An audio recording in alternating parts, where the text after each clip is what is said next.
They smashed my mailbox 3 times. On the 4th attempt, the mailbox got its revenge. The infamous Karen twins who lived next door thought they could torment me indefinitely. Sandra and Monica would ram their massive SUV into my mailbox, burst into laughter, and speed off like it was some twisted competition. But they picked the wrong guy to mess with. What they didn't know was that I was already laying out a plan. While they celebrated their latest act of destruction, I was quietly constructing something that would put an end to their chaos for good, something that would prove just how painful physics can be when you're reckless. 2 million people watched what came next unfold. Now it's your turn. Welcome to Anadramanest, fam. Type destroyed in the comments if you're ready for the most satisfying revenge tale ever told. Everything changed about 6 months ago in our normally quiet suburb. That's when Sandra and Monica, a pair of entitled, over-the-top identical twins, moved in next door. In every loud, obnoxious, and self-centered way, they were 2 peas in a very toxic pod. They drove a massive white SUV they called the Beast, and they treated it like a battering ram for anyone who dared challenge their self-proclaimed rule over the block. I lived peacefully in the neighborhood for 15 years, working as a software engineer and raising my son Marcus. My dad, a lifelong mechanic, used to say, "Good people build bridges, troublemakers build walls." That belief was about to be tested like never before. The first red flag came from Mrs. Miller, a neighbor down the street, who whispered to me over the fence one afternoon, her voice laced with unease. Back at their old place, they sued someone because their dog barked too much, she told me, eyes darting toward the twins' house, won $2,000 and ran the poor family out. These aren't your average neighbors, David. I should have paid more attention to that warning. But I've always believed in giving folks a fair shake. Like my dad always said, assume the best until they prove otherwise. Sadly, Sandra and Monica were about to prove who they truly were in the worst possible way. From the moment they arrived, they acted like the whole street belonged to them. They blasted music at insane volumes, parked the Beast in a way that blocked other people's driveways, and lost their tempers at delivery drivers for not navigating their confusing house number system fast enough. I watched it all from my kitchen window, like the day Sandra made a teenage pizza guy cry just because he showed up 5 minutes late. Monica stood beside her, recording the whole meltdown on her phone and laughing like it was some kind of comedy special. Even sweet old Mrs. Evelyn, the 80-year-old widow who used to walk past their house every morning, started going the long way around. Everyone on the block began tiptoeing through their day, trying not to draw the ire of our new suburban tyrants. But things really turned personal when they targeted my mailbox. Now, this wasn't just any mailbox, it was a wooden post box that Marcus and I had built together 3 summers ago when he was 16. We spent an entire weekend digging the hole, mixing concrete, and carefully painting it a deep forest green to match our house. "Dad, this thing's going to last forever," he said proudly as we stepped back to admire our work. Now Marcus was off at college studying engineering just like his old man. And every week when we talked,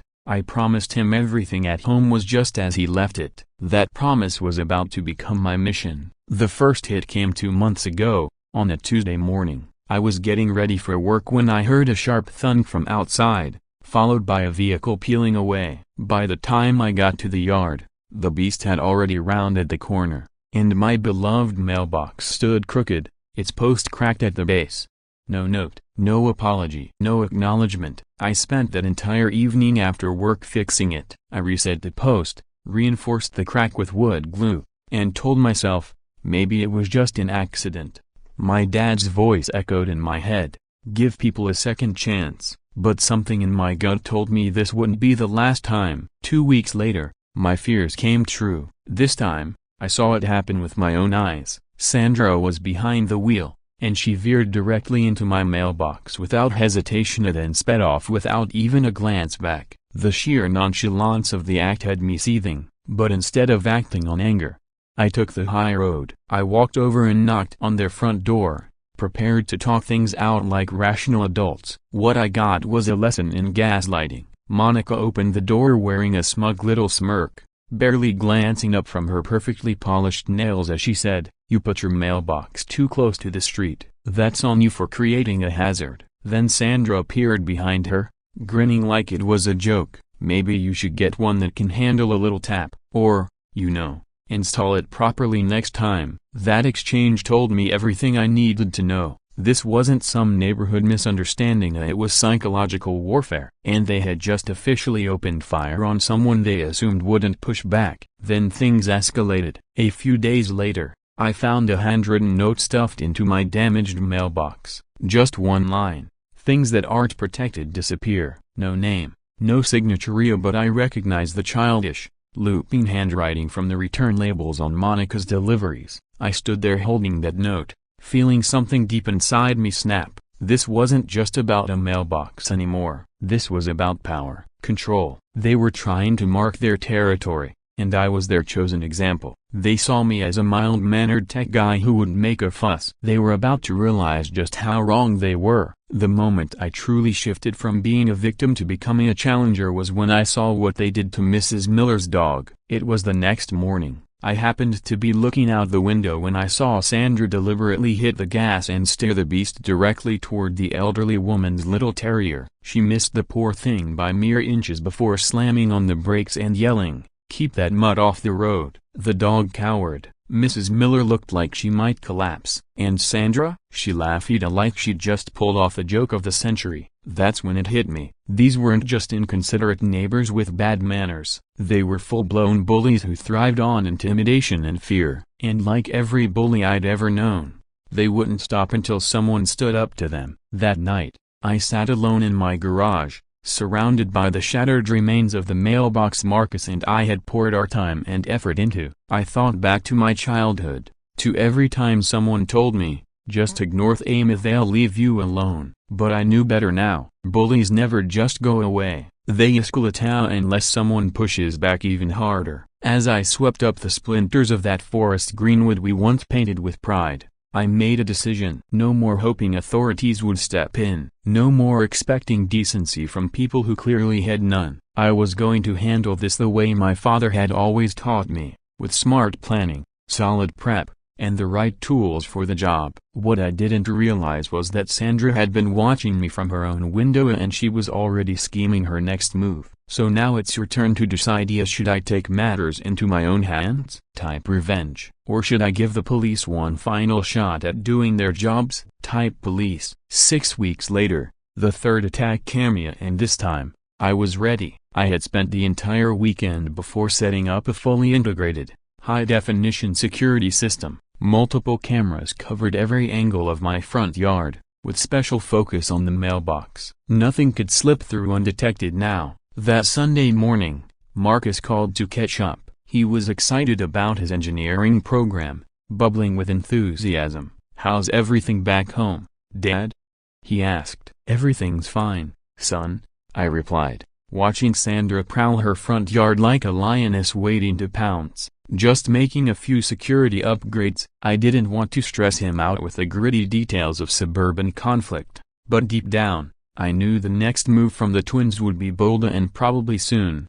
That Tuesday morning, at precisely 7:13, my phone buzzed with motion alerts. I was halfway through my coffee when I heard the now familiar growl of the beast's engine revving outside. I picked up my phone, opened the live camera feed, and there she was, Sandra, barreling straight at my mailbox with the focused rage of a kamikaze pilot. The impact was total. Mailbox number 3 was obliterated as splintered wood, twisted metal, the whole works gone in seconds. But this time, I got it all on video. Every second, captured in flawless, high-definition clarity. You'd think it was a scene out of an action movie. Sandra's wide-knuckled grip on the wheel, her face lit with satisfaction. Monica beside her, fist pumping like she was celebrating a game-winning touchdown. Even the license plate was crystal clear as they fled the scene, and no question about who did it. Immediately, I backed the footage up to 3 separate cloud accounts and saved it across multiple hard drives. This was my evidence, and undeniable,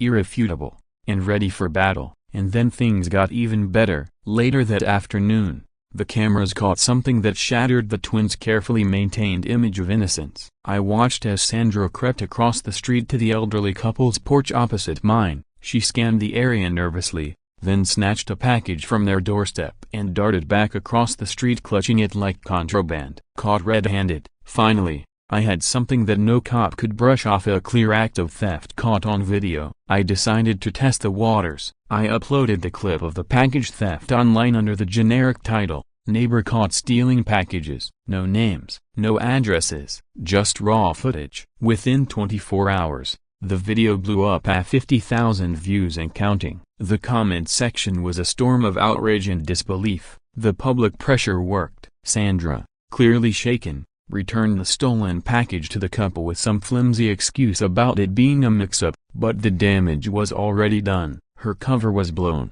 Everyone in the neighborhood saw her for what she truly was, and now they all know my cameras worked, and the internet cared. That small win gave me the confidence to escalate. I pulled together everything, high-res stills of the mailbox destruction, a detailed log of every incident, and organized it all into a clean, chronological folder. Then I walked into the local police station, head held high, ready to give the system one last chance to prove itself. I sat across from Officer Wilson, a weary man in his 50s who looked like every complaint that crossed his desk added a year to his life. Officer Wilson barely glanced at the folder I'd spent hours compiling before sliding the photos back toward me with the indifference of someone reviewing junk mail.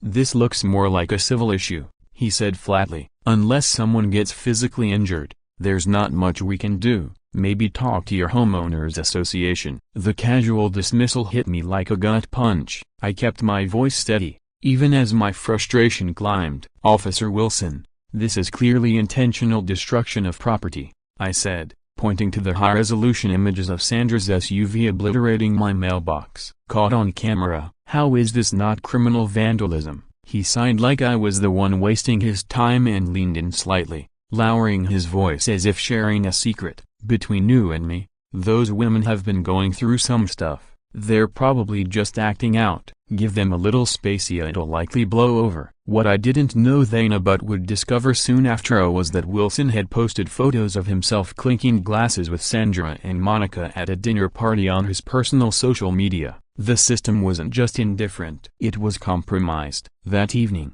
I found the posts. Officer Wilson, smiling wide, seated at Sandra's dining table, a glass of wine in hand, surrounded by the very people I was asking him to hold accountable. If justice had a spine, it had just collapsed in front of me. The homeowners association was even worse. When I called to request an emergency meeting, I was told the next available time slot was 3 weeks out. Apparently, repeated acts of vandalism didn't qualify as urgent. When I mentioned the surveillance footage and explained the seriousness of the situation, the tone on the other end of the line shifted immediately. "Mr. David," the secretary snapped, "we expect neighbors to resolve these minor disagreements privately without dragging the hoe into petty squabbles." What I didn't realize until much later was that the secretary had been Sandra's college roommate. My complaint had already been marked resolved before I'd even finished making it. That night, sitting in my garage amid the wreckage of yet another destroyed mailbox, I felt something I hadn't felt since I was a boy. I cried. Not from fear, not from pain, but from sheer exhaustion, from betrayal, from the unbearable frustration of realizing that every authority I'd trusted was either useless or in on the joke. I even started drafting a resignation letter, considering stress leave, maybe even a long trip to get away from the madness. But then, my eyes landed on a photo of Marcus on my workbench, grinning proudly, streaked in paint, standing beside the very first mailbox we built together. I didn't finish the resignation letter. I deleted it and made a different choice. I remembered the schoolyard advice from adults who never helped: ignore them, and they'll stop. They never stopped, not until someone finally pushed back. I thought of my father, a man who believed some problems couldn't be solved with polite conversation. Sometimes, he'd said, you had to fix things with your hands and maybe a wrench. As I swept the wooden remains of my bond with Marcus into a pile, something inside me shifted. The version of David who trusted in procedure, in decency, in systems. If that man died in the garage that night, in his place stood someone my father would have understood, a man who knew how to use tools, a man who knew when to stop playing by broken rules, a man who wasn't going to be intimidated anymore. What the Karen twins didn't know was that I had just stumbled upon something online that would ensure their next stunt would be their biggest and last mistake. The BD Stories community already knows what's coming. Drop your wildest guess about my master plan in the comments. That weekend, I dove into a new obsession, building an indestructible mailbox. I wasn't alone. Turns out, there's an entire subculture of rural Americans who've been waging war on mailbox vandals for years, and they developed some brilliantly creative countermeasures. I went down the rabbit hole of forums, blogs, videos with titles like "They Rammed It Once," "Big Mistake." I read about rebar reinforced concrete bases, steel core posts, shock absorbing mounts. One image, in particular, lit a fire in my imagination: a perfect, undamaged mailbox standing tall next to the totaled front end of a pickup truck that dared to mess with it.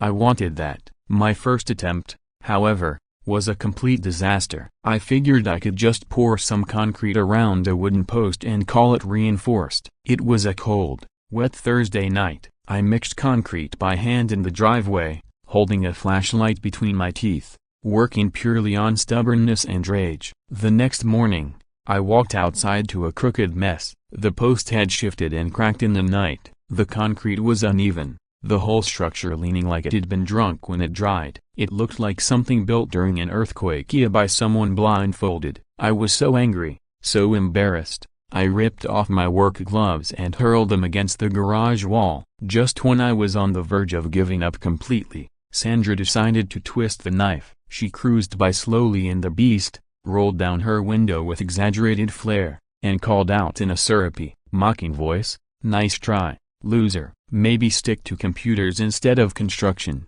Her laughter echoed down the block as she drove off, leaving me standing beside my crooked, half-hardened concrete disaster. Something inside me cracked a clean and final. The version of me who believed in fairness, patience, and second chances died right then. What replaced him was someone my father would have recognized instantly, a man who knew that some problems require more than words if they demand engineering. Ruthless, exacting, unflinching engineering. That night, I started researching like a man possessed. I scoured federal USPS mailbox regulations, learning that while placement and size are standardized for safety, the materials used are entirely up to the property owner so long as you follow the letter of the law. And according to federal statute, I had every right to protect my mailbox by reasonable means. Reasonable, that was all the permission I needed. My plan came together with blueprint-level precision: a 4-inch steel pipe,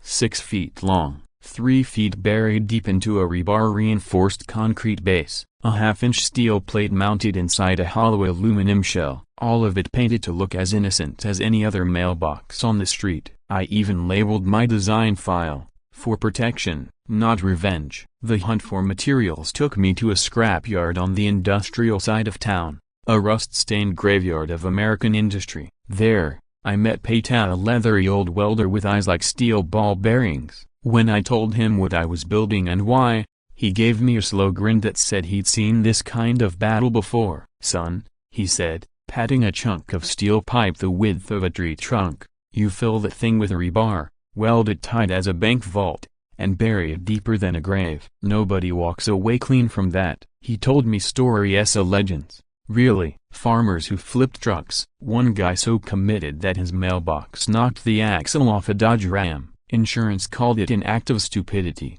Pete chuckled. "Not an accident." That chilled me a little, but I was past the point of fear. The war had escalated and I intended to win it. Construction took 3 nights, lit by portable floodlights like I was staging a midnight covert op. I dug the hole deeper than code required, deep enough, frankly, to survive an airstrike. The steel pipe stood perfectly vertical, encased in more concrete and rebar than most highway signs. My internal mantra played on loop: 12 bolts, no weak welds. Everything must be perfect. Precision wasn't optional. This was no longer just about a mailbox. It was about sending a message. When I finally stepped back to survey my work, The result: look at a broken bar, harmless, innocuous, just another black mailbox with a polished chrome flag and crisp house numbers. Nothing that screamed trap, but beneath that suburban charm was a fortress. It was a bunker. It was the Terminator in a trench coat. For the finishing touch,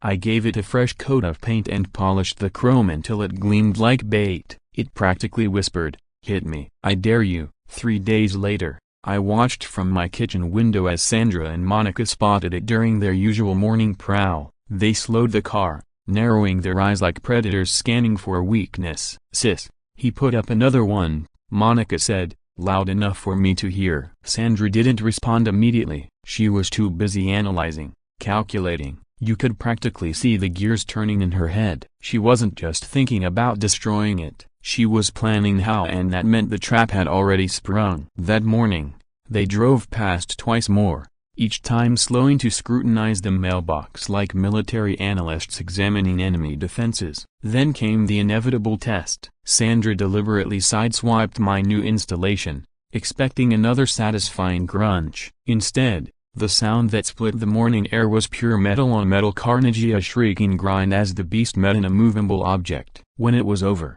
the mailbox stood untouched. The SUV, however, had a fresh, ugly scar, an unmissable gash along the entire passenger side. They had no idea they just triggered something much bigger, because this time, I had it all on camera, high resolution, time-stamped, and backed up to the cloud. If you thought this was about a mailbox, you were wrong. Type boom if you suspect what I built, or type trap if you think Sandra and Monica just walked into something far worse. For 3 days after that incident, the beast bore its battle scar like a badge of shame. Sandra and Monica retreated indoors, conferring like generals plotting their final offensive. I watched them pace and gesticulate through my security feed, clearly obsessed with reclaiming their reputation. That scratch wasn't just cosmetic, it was a direct blow to Sandra's pride. It marked the first time her campaign of destruction had backfired, leaving her with the damage. And she wasn't taking it well. At exactly 6:42 a.m. on a Thursday,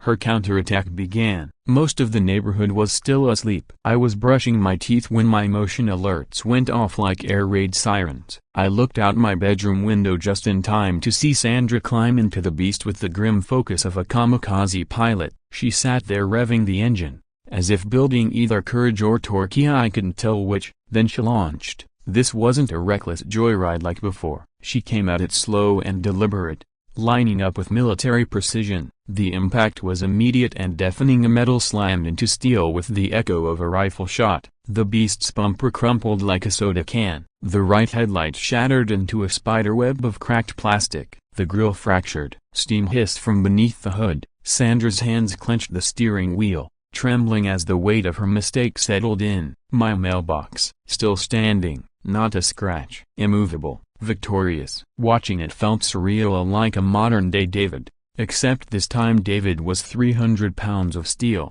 welded to a concrete base, and engineered to win. Sandra didn't move. She sat there, stunned, staring at the monument to her defeat like it had personally betrayed her. Then came Monica, barefoot, in a bathrobe, storming out of their front door and yelling, "What the hell is this thing made of?" loud enough to wake the entire block. For the next hour, the sisters circled their wounded vehicle, arguing about whether to call the insurance company or just pretend it never happened. I recorded the entire ordeal, every rant, every frustrated gesture, every panicked whisper, all cataloged and archived just in case. But by evening, panic had turned to rage. From my kitchen window, I heard Sandra shouting into her phone, swearing she would put that computer geek in his place and destroy that smug little box once and for all. Monica stormed the front yard like a zoo animal, pacing furiously and pointing at my house like I'd insulted their bloodline. They weren't just angry, they were humiliated, and that made them dangerous. They were planning something big, one last dramatic play meant to reclaim their twisted throne in the neighborhood's petty power hierarchy. I knew it was coming. I went to bed early and rose before sunrise, stationing myself at the kitchen window with a hot cup of coffee and my phone recording. And sure enough, at dawn, Sandra appeared. She was dressed like she was headed to a CrossFit grudge match, black athletic gear, hair in a no-nonsense ponytail, sunglasses despite the gloomy sky. Her whole body language screamed final showdown. Monica was already on their porch, phone mounted on a tripod, ready to immortalize Sandra's triumphant victory over my uppity mailbox for all of TikTok. Sandra revved the beast until it howled, the sound bouncing off every house on the block like the opening act of a war film. Then she hunched over the steering wheel, face tight with intensity, like a Formula One driver ready to take the final lap of her life. Through my camera feed, I could see her expression, determined, furious, and entirely unaware that she was about to become the punchline of her own revenge story. Sandra's face was locked in a mask of pure concentration, her rage barely held in check. On the porch, Monica bounced like an over-caffeinated cheerleader, yelling encouragement with the zeal of a sideline coach at the Super Bowl. "Destroy that thing. End this show. Who runs this street?" The whole scene felt bizarrely like watching a wildlife documentary just before the lion pounces. Then, with a final scream from the engine, Sandra floored it. The beast surged forward, its engine howling with every ounce of torque it could muster, aimed dead on at the heart of my mailbox like a heat-seeking missile. What happened next will haunt the dreams of gearheads and suburban tyrants everywhere. The impact was apocalyptic, a thunderous metallic clang that echoed through the neighborhood like a funeral bell for bad decisions. But instead of my mailbox disintegrating into splinters and scrap, the exact opposite occurred. The beast absorbed all of its own momentum in a single brutal instant. The SUV's front end crumpled like an empty soda can.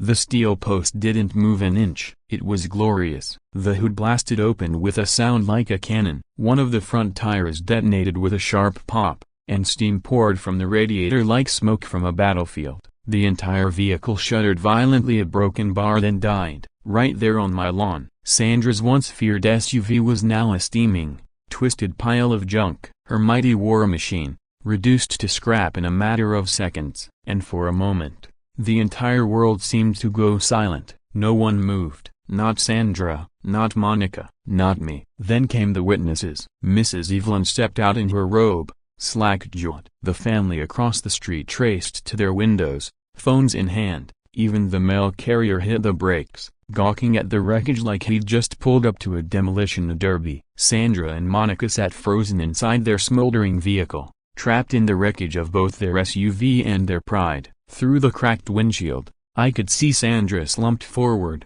dazed. Monica flailed in the passenger seat, screeching like a banshee who just realized the exorcism was for her. It wasn't just a crash. It was a public event, a suburban legend in the making, and I hadn't missed a second of it. But this wasn't the end of the war. It was just the moment it became national. 2 hours later, the footage was on every platform I could find. It was flawless. Crystal clear HD video showing everything. Sandra's aggressive approach, the thunderous impact, their stunned silence, Monica's meltdown, all of it. I uploaded it under the title, Karen Twins vs. The Indestructible Mailbox, a Final Battle. And then a broken bar I watched. By lunch, the video had 10,000 views. By dinner, 100,000. By the next morning, 2 million. It didn't just go viral, it detonated. The internet descended with full creative force. Within hours, someone had edited the footage into a Marvel-style trailer. My mailbox was now Captain Mailbox, a stoic superhero in a battle against neighborhood tyranny. Memes flooded every social feed. When Karen meets karma. The immovable object wins again. Why you don't mess with engineers. The comment sections became digital group therapy, filled with people venting about entitled neighbors and suburban bullies. Somehow, I had become an accidental folk hero for anyone who'd ever been steamrolled by arrogance. But the Karens didn't take it lying down. Monica launched a desperate counterattack, a heavily edited video showing their version of events, complete with dramatic violin music, slow-mo close-ups, and text overlays like victims of neighborhood harassment. In her retelling, Sandra wasn't a reckless maniac. She was a cautious driver lured into a cruel trap by her unhinged tech-obsessed neighbor. She even launched a GoFundMe, help victims of mailbox sabotage repair the beast. But the internet wasn't buying it. My footage was too clean, too raw, too undeniably real. The moment their SUV crumpled on impact had become a meme by itself. Instead of sympathy, their fundraiser became a punchline screenshotted, ridiculed, and shared across every platform. It was a second wave of viral destruction at this time, social. And just like that, Sandra and Monica became a case study in what happens when hubris crashes headfirst into consequences. Across all the platforms they'd spammed, Sandra and Monica had managed to raise a grand total of $23.17. Most donations came with biting sarcasm. Here's $5, use it for driving lessons. This should cover a new mailbox for your next victim. One particularly savage donor contributed $50 with the note, for anger management classes. You're going to need them. The humiliation of their failed fundraising campaign was nearly as brutal as the crash itself. But the internet wasn't finished with Thema, and neither was reality. The video's viral success came with real-world consequences that trickled through every part of their lives like a digital tsunami. Local businesses began recognizing them from the footage and quietly delivered their own brand of justice.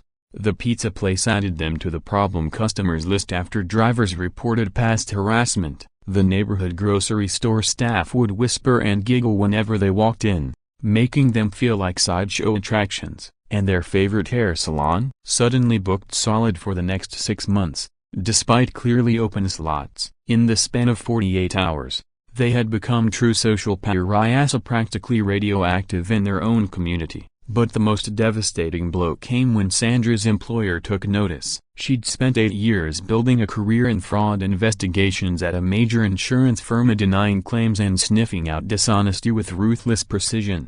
The irony was almost poetic. The day the video hit 2 million views, her manager called her in. The meeting was short. "We can't keep someone in a public-facing role behaving this recklessly," he said, sliding termination papers across the table. "Your conduct reflects poorly on the company, and frankly, your judgment on insurance matters is now in serious question." Sandra lost her job for the exact kind of reckless, avoidable behavior she'd spent years penalizing others for. And while her world was collapsing, the neighborhood was undergoing a dramatic shift of its own. What started as a private feud over a mailbox had evolved into a full-on community reckoning. People who'd been quietly enduring Sandra and Monica's reign of terror finally found their courage and their voices. Mrs. Miller came forward with security footage showing the beast blocking a fire hydrant during an emergency call. A teenager revealed Sandra had once tried to bribe him with $50 to egg my house and make it look like random vandalism. Even sweet Mrs. Evelyn shared how she'd been screamed at for trimming her bushes too loudly at 9 a.m. on a Saturday. It was like watching a dam break. The most shocking revelation came from our mail carrier. He confessed Sandra had filed multiple complaints about my mailbox, demanding he stop delivery until I moved it closer to the street. When he explained it met all postal regulations, she threatened to report him for poor service. Even utility workers chimed in. Sandra had blocked their access to power lines, screaming about property rights while they tried to perform basic maintenance. Then came the local media. A popular YouTuber who specialized in neighborhood drama reached out for an exclusive interview. He even offered me a sizable fee. I turned him down. "I just wanted peace and quiet," I said during a brief phone call. The consequences they brought those on themselves. That refusal to cash in only made the story resonate more deeply. To the public, I wasn't chasing clout, I was just a regular dad who had been pushed too far and responded with intelligence instead of violence. It struck a chord with millions. Sandra and Monica, meanwhile, descended further into desperation. Their carefully curated lives crumbled like a house of cards in a hurricane. They attempted to form a support group for what they called victims of David's targeted harassment. They booked the community center, printed flyers. Exactly 0 people showed up. Monica's increasingly frantic rants on social media were immediately screenshotted, mocked, and reshared for everyone's amusement, turning their downward spiral into a never-ending stream of viral content. Their final act of defiance, a post on the neighborhood message board, backfired catastrophically. Dozens of residents responded not with support, but with stories. Stories of bullying, intimidation, public screaming matches. Months of resentment finally spilled into the open. They weren't just isolated, they were surrounded by neighbors who had finally found the strength to stand up. Sandra and Monica were about to make one last desperate move via broken bar. Their final desperate move would either redeem Emma or annihilate them completely. The only question was, how far were they willing to go? Type done if you think the Karens should surrender. Type fight if you suspect they've still got one last train wreck in them. 3 weeks after their spectacular social media downfall, Sandra and Monica staged their final stand at an emergency homeowners association meeting, a gathering that would go down in neighborhood history as the day justice finally arrived. Word had spread like wildfire, something big was about to happen. For the first time in the Ho's 20-year history, every single resident showed up. I arrived 30 minutes early with a color-coded binder of evidence, see a meticulous collection of time-stamped screenshots, itemized repair receipts, sworn statements from neighbors, a detailed timeline of every incident, starting from the moment the twins moved in. Sandra and Monica stumbled in 25 minutes late, wearing what could only be described as calculated victim costume-esque conservative dresses, neutral makeup, and expressions of forced meekness clearly designed to earn sympathy. It didn't work. Without saying a word, I set up a laptop and projector. I didn't make a speech. I didn't raise my voice. Sometimes the most devastating move is to let the evidence speak for itself. I played the full surveillance footage in chronological order, starting with Sandra's package theft, moving through each mailbox attack, and ending with the final crash that put the beast out of commission forever. The room was dead silent. 30 neighbors watched Sandra's face twist with unfiltered glee as she smashed my property, again and again. When the last frame ended, I quietly closed the laptop and returned to my seat. I didn't need to argue. The truth had been broadcast in 1080p. Sandra's response? A full-blown psychological detonation that became neighborhood legend and probably broke several noise ordinances. She leapt to her feet, shrieking, "This whole neighborhood is a racist conspiracy," while flailing at the crowd of people who had just witnessed her true nature. Monica joined the chaos, ranting incoherently about how the mailbox is haunting my dreams and screaming that we were plotting to destroy innocent people until she was literally foaming at the mouth. Then came the kill shot. The Ho chairman, a calm, retired engineer who had stayed neutral until now, finally spoke with surgical precision. "Ladies, we've all seen the evidence. This is about behavior and consequences and nothing else." The vote was swift, unanimous, irrevocable, 12-0 in favor of immediate corrective action. Sandra and Monica were hit with $500 weekly fines until they ceased their disruptive behavior. They were also given a 60-day ultimatum: show genuine reform, or relocate voluntarily before legal steps were taken. The chairman clarified that the Ho had never taken such extreme measures before, but the sheer volume of video footage and community testimony left them no choice. "We stand with residents who value peace and follow basic standards," he announced, as Sandra screamed about imaginary lawsuits that no attorney on earth would touch. And in a final poetic twist, the Ho enacted new community harmony guideline as a rule specifically inspired by Sandra and Monica's behavior. From now on, all incoming residents would be required to sign agreements covering respectful neighbor conduct, property upkeep, proper conflict resolution channels. Ironically, the twins had created a legacy, just not the kind they wanted. Their legacy would protect future residents from ever enduring what we had. Before adjourning, the chairman turned to me. "In recognition of your patience, organization, and commitment to the neighborhood," he said, "we present you with the Neighbor of the Year award." The room erupted in a 20-minute standing ovation. No revenge could compare to that moment. But the fallout for Sandra and Monica was far from over. The very next morning, city code enforcement arrived. Apparently they'd been waiting for community support before acting. With it now firmly in place, they wasted no time. Inspectors cited illegal structural modifications, severely neglected landscaping, multiple safety violations, total fines, over $3,000. And then, at long last, the final symbol of their failure, the broken-down beast, was declared an inoperable vehicle and towed away, piece by piece, like trash being removed from a crime scene. It was the end of an era. Watching the tow truck haul away their once feared weapon of intimidation felt like witnessing the final scene of a perfectly written justice story.